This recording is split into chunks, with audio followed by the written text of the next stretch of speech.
우리는 살다 보면은 악인이 형통해지고 또는 예기치 못한 어려움을 겪을 때 어찌 이럴까라고 궁금해하거나 아니면은 이것은 아닌데 라는 마음, 또는 너무 지나쳐서 내가 감당하기 힘들어서 분노가 치밀을 때도 종종 있습니다. 오늘 여기 있는 본문 말씀은 이러한 악인들의 형통함이나 악인들이 의인들의 공격에 대해서 이상하게 여기지 말아라는 것입니다. 그것은 악하니까 당연할 수밖에 더 있겠느냐라는 것이죠. 우리가 잘 아는 삼상 26장 25절에 보면은 다윗이 사울을 2번이나 죽일 수 있는 기회가 있었습니다. 함에도 불구하고 다윗은 내가 결코 하나님이 기름 부은 자를 손을 들어 치지 아니한다라는 철저한 하나님 중심적이며 악인에게 악으로 갚지 아니하고 오로지 하나님께 맡긴 모습을 봅니다.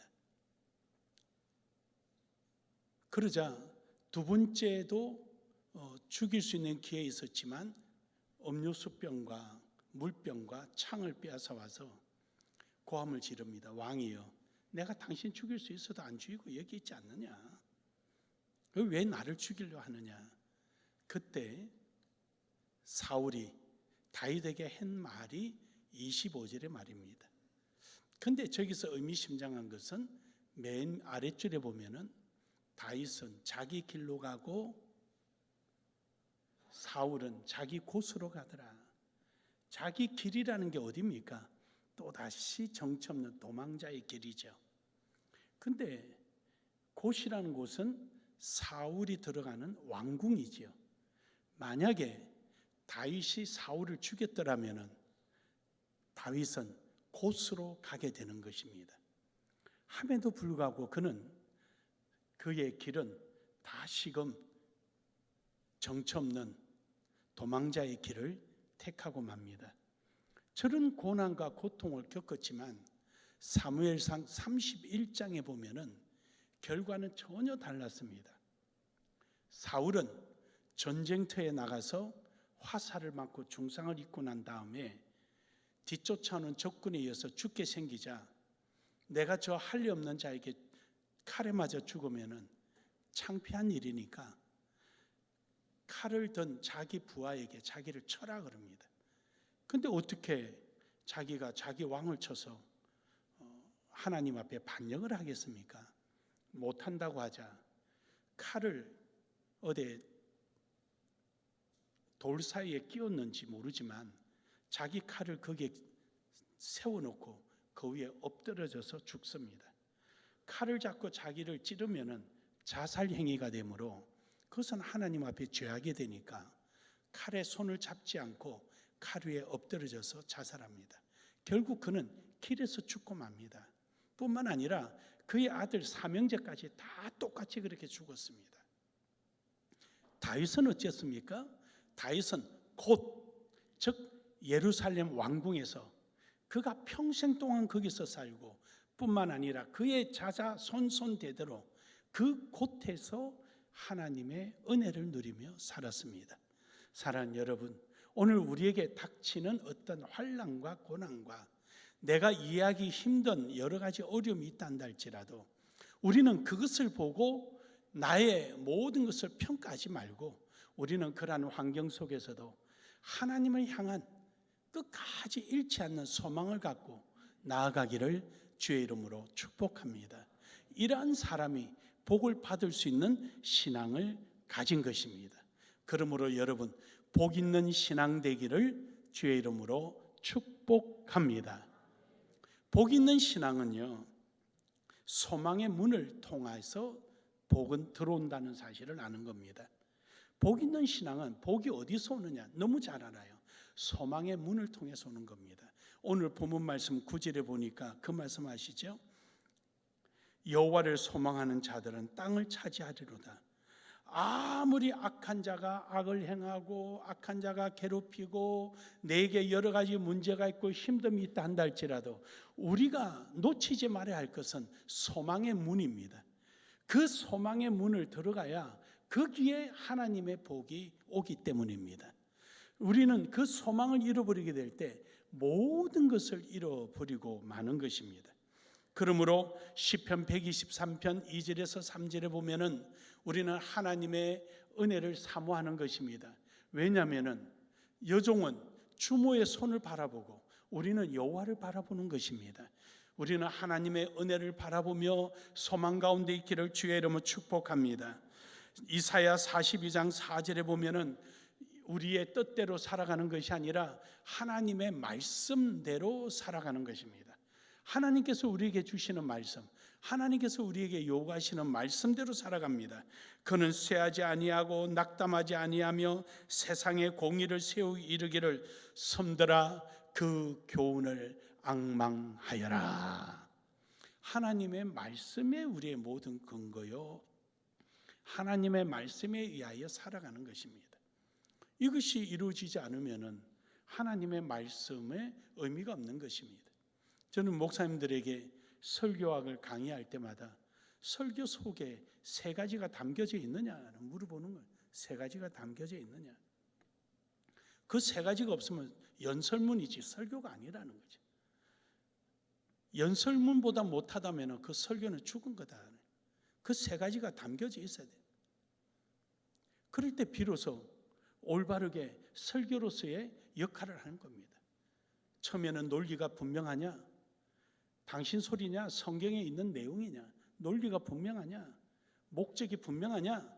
그리고 교인들이 적용할 만한 거냐? 하나님은 하늘의 별도 떨어뜨리게 하시고 우리를 통해서 해도 떨어뜨리게 하시는 하나님을 믿으시고 우리는 해도 떨어뜨리는 믿음을 갖고 나아갑시다. 이렇게 하면 적용이 안 되는 얘기죠. 어떻게 해를 가져와요? 우리가 해를 떨어뜨릴 것 같으면 해를 왜 공중에 매달아 놓으셨겠어요? 그러니까 그 논리도 맞지 않고 목적성도 없고 그 적용성도 없고 그런 설교를 하니까 그냥 혼자 연설문이지 그게 어떻게 설교냐? 설교는 이 세 가지가 어떻게 담겨 있느냐?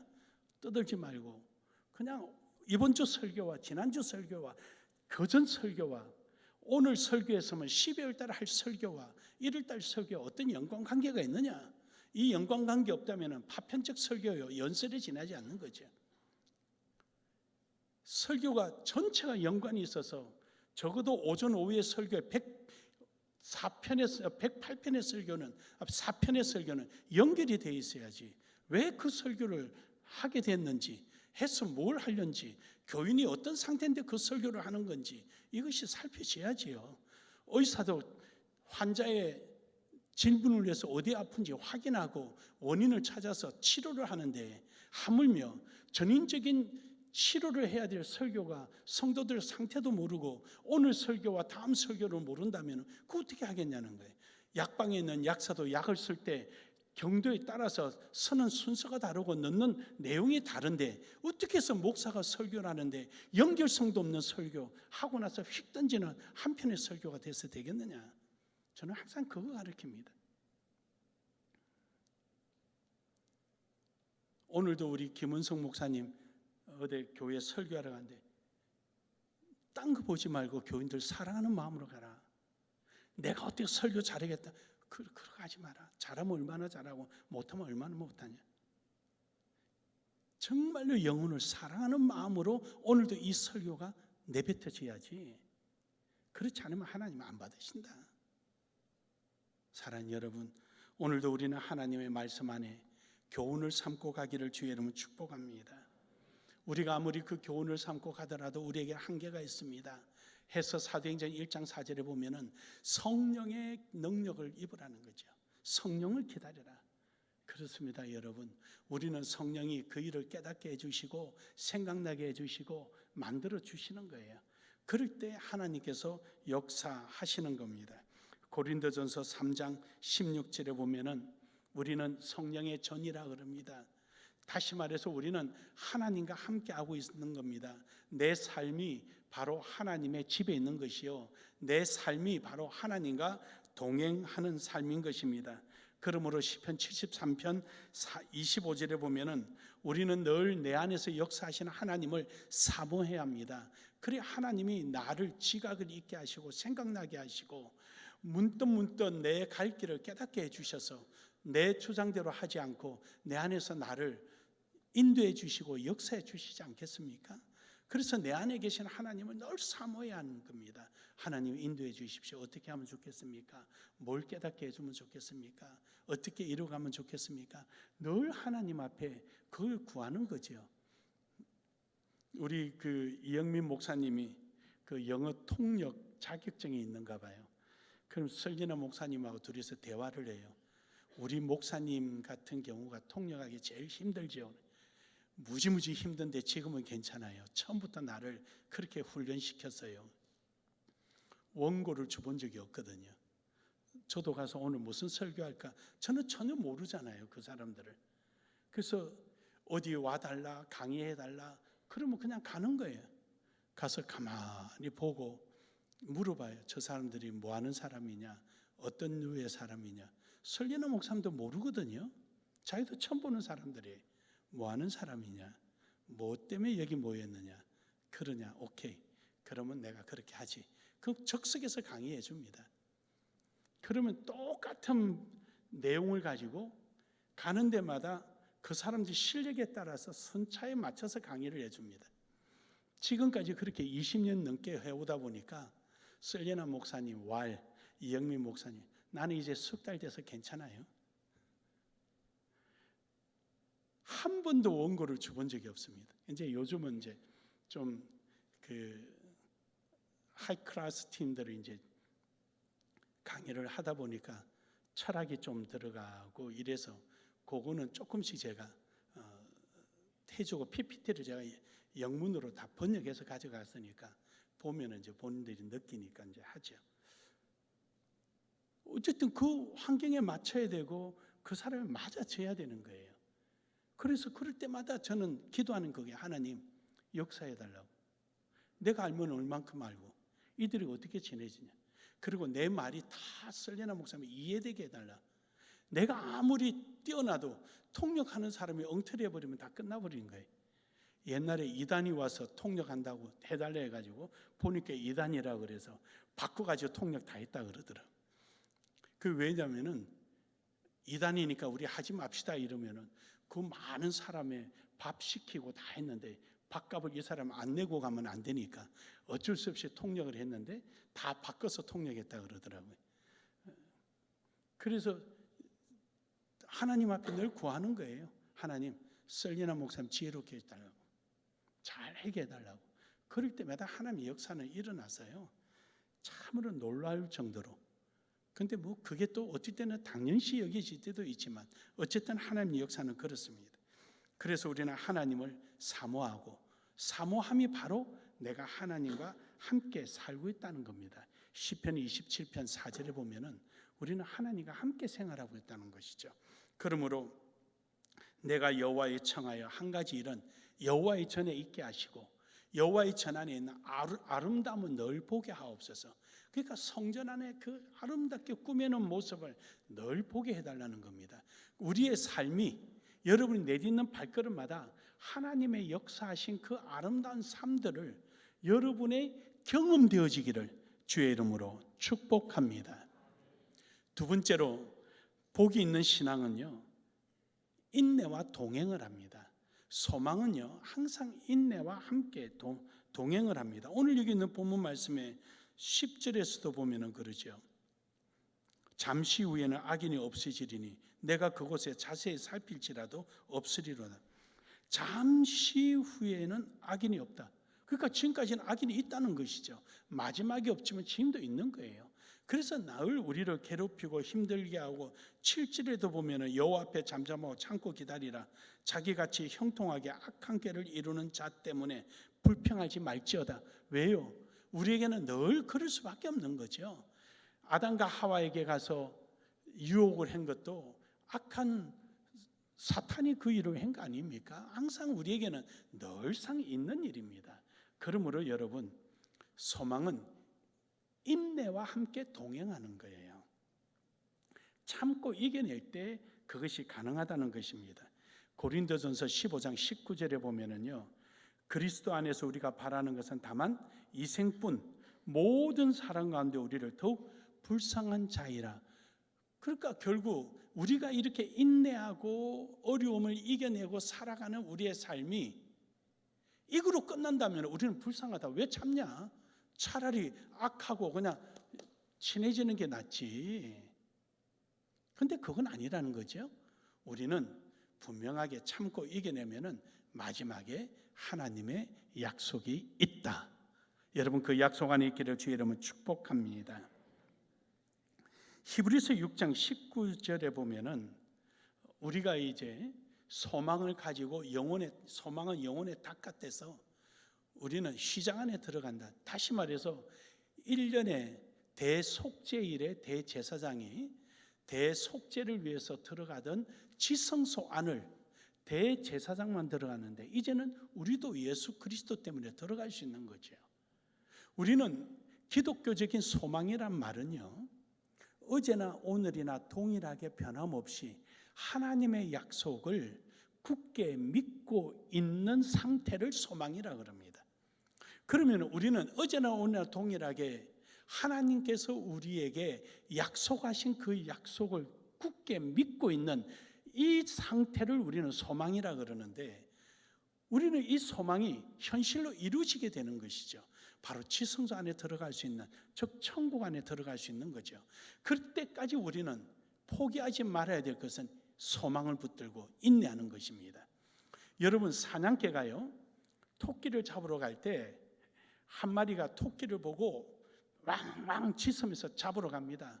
그러면 옆에 있던 사냥개들도 왕왕왕 짖으면서 막 따라갑니다. 근데 한참 가다가 힘이 들면은요, 따라가던 사냥개들이 되돌아옵니다. 근데 절대로 놓치지 않고 끝까지 따라가는 사냥개는요, 토끼를 본 개만이 따라갑니다. 그러니까 우리가 소망을 갖고 어떤 어려움과 힘듦이 있을지라도 인내하고 마지막까지 가는 사람은 소망에 대한 확신이 있는 사람만 가는 거예요. 여러분, 아브라함이 갈대 우레를 떠나서 하나님이 지시한 땅으로 갈 때 아브라함 가니까 따라갔던 그 조카 롯은 어떻게 했습니까? 삼촌 따라가니까 나도 가야지. 그리고 따라가다가 살만하니까 어떻게 살만했습니까? 점점 저 비옥 같은 땅에서 가축이 늘어났잖아요. 가축이 너무 늘어나니까 목동들끼리 싸움이 일어났지요. 그러니까 살만하니까 삼촌 빠이빠이 하고 혼자 갔잖아요. 가서 보기 좋게 망하고 돌아왔지요. 그러나 아브라함은 어땠습니까? 하나님 복을 받고 왔죠. 사랑하는 여러분, 오늘 우리는 분명한 하나님의 말씀의 약속을 얻었다면 우리는 포기하지 않고 끝까지 나아가는 인내가 있기를 주의 이름으로 축복합니다. 그래서 이사야 40장 31절에 우리는 샘을 얻고 피곤치 않고 곤비치 않는 청년의 힘을 얻어서 하나님이 함께 하시는 줄 믿습니다. 이분의 일에 막 3시간씩 4시간씩 차를 타고 가는데 허리 아프면 어떡하나 고민했는데 내 대신 힐 목사님은 허리 다쳐가지고 허리가 아파가지고, 그래서 마침 또 허리 아플 것 같아서 이준 목사님이 또 파스를 보내고 뭘 했는데 그걸 또 이제 붙이라고 줬더니 많이 나아졌다 그래. 그래도 하나님 은혜 가운데 하나도 안 아프고 아주 잘 끝내고 왔습니다. 그래서 아마 다음에도 안 아플 거로 확신합니다. 이렇게만 잘 만들어져 가면은 좀 더 강도를 높여도 되겠다라는 생각을 가져요. 요즘 일부러 그냥 우리 집에 계단 오르내릴 때 뛰어 올라갔다 뛰어 내려오고 그럽니다. 몇 계단 안 되지만 어쨌든 간에 좀 부드럽게 하려고. 그래서 여러분, 하나님이 함께 하시고 하나님이 인도하시고 내가 필요하다면 건강도 주시고 내가 들어 누워서는 아무것도 못하니까, 그래서 아마 하나님이 아주 적절하게 잘 하시리라 믿습니다. 또 여러분도 기도 많이 하시길 바랍니다. 데살로니가전서 1장 3절에 보면은 너희 믿음의 역사와 사랑의 수고와 우리 주 예수 그리스도에 대한 소망의 인내를 우리 아버지 하나님 앞에 끊임없이 기억하매니. 그렇습니다. 하나님은 여러분과 제 수고와 애씀을 하나님 기억하고 계셔요. 수고하고 애쓴다는 것은 인내하고 참는다는 거예요.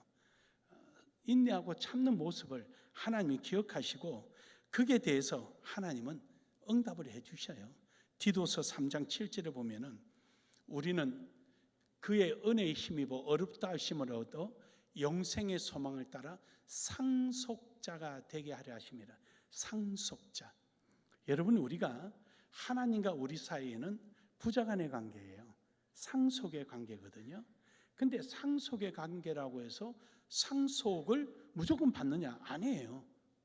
과정이 있어요. 바로 그것이 주종의 관계예요. 주종의 관계는 하나님과 우리 사이에 책임의 관계입니다.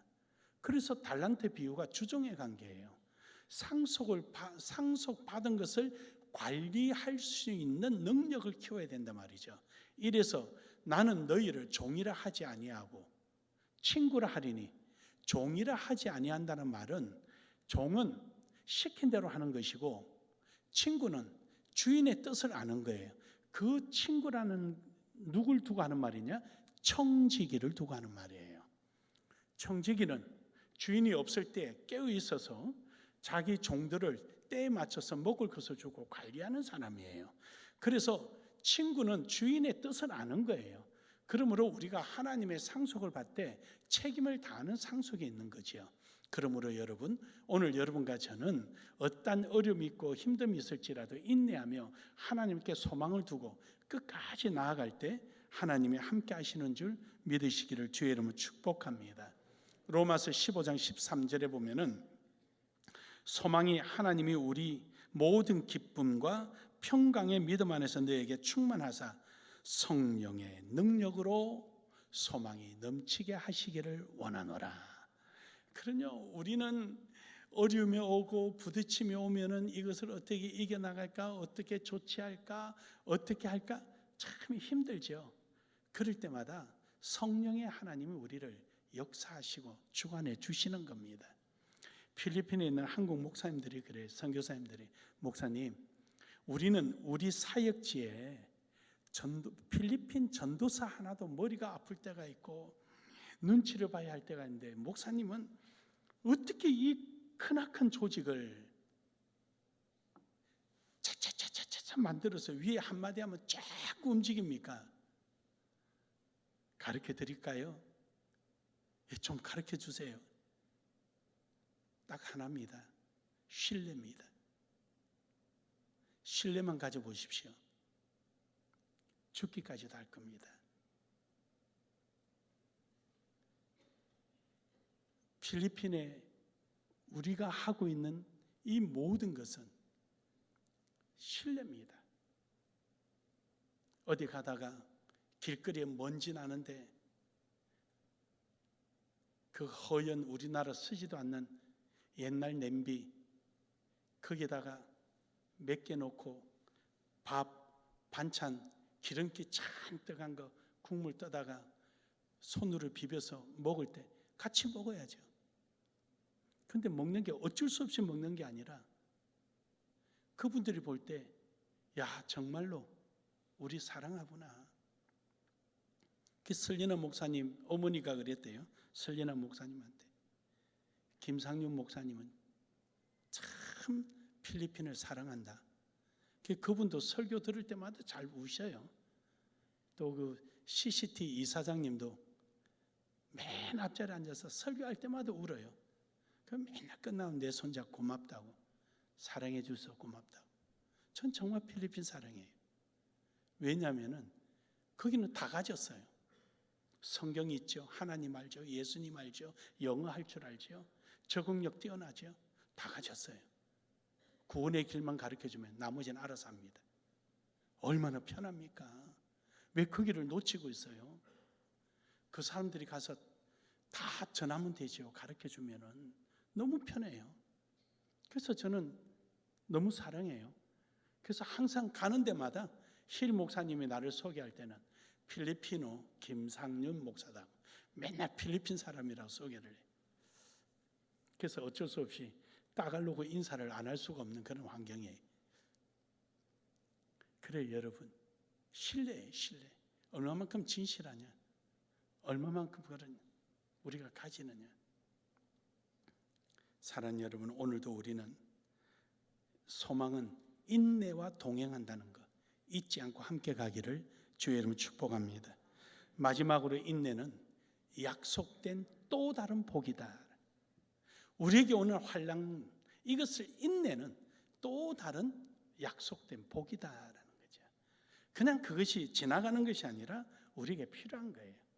오늘 본문 말씀에 시편 37편 10절에서 11절의 말씀을 보면은요, 저 말씀을 여러분 이렇게 읽으시면 돼요. 저 말씀이 무슨 내용이냐면요, 잠시 후에 악인이 없어지리니.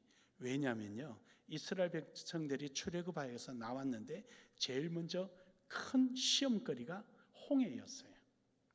그래서 이들이 우리가 죽게 생겼다 불평불만할 때 모세가 그들에게 이야기합니다. 봐라, 하나님이 이 홍해를 마른 길같이 하리니 너희가 다시는 저 애굽의 군대를 보지 않으리라.